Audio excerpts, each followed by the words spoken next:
Me now, Kennedy, host of Kennedy Saves the World podcast and a former MTV VJ who has met him many times, and Judge Jeanine Pirro, co-host of The Five and host of the Fox Nation special, What Did He Do? And she has studied this case since it all started to unravel.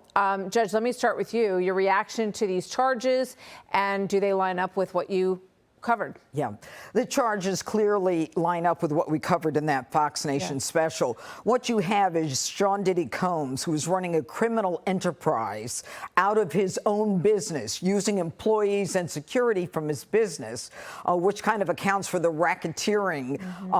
And he was trafficking women from one state to another for illegal purposes. He was also abusing them. He was using guns and forcing them and intimidating them to engage in various sexual activities. And as Alexis just said, I mean, there was always this threat of, I'll ruin your career or I'll take money from you. But at the same time, there was far more violence and simple threat of taking money away from them. We saw in that video, and I will bet you dollars to donuts, that there are many videos like that. They did a search warrant of both his homes in Miami and on the West Coast. He was videotaping these Yes, these freak-offs that went on for hours, that women were beaten during these things, and they had to give them IVs to recuperate.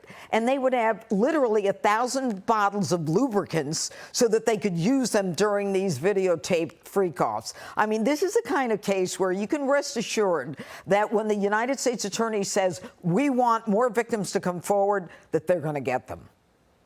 Kennedy, you covered the music industry for a long time and met him several times.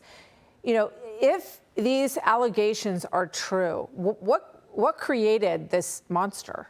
What created this monster was fear. So if you talk to people who worked for him, there were always rumors about what he was participating in. And even if people didn't see it, there were always threats and there was always coercion. Even if they didn't directly witness the freak-offs, which, you know, I think we all need a hazmat shower in order to scrub our brains from just the inference in this indictment. But people had heard that he would beat people up, he would have people beaten up. You know, there were rumors that he had had people killed. In the indictment, it talks about arson, and he's charged under the California Penal Code with arson, in addition to the racketeering and coercing people into prostitution. And it wasn't just women that he was moving across state lines and international lines. That's part of it as well. There were men involved in this, and one of the alleged male victims came forward and filed one of the civil suits that we had read about that led to the raid in March.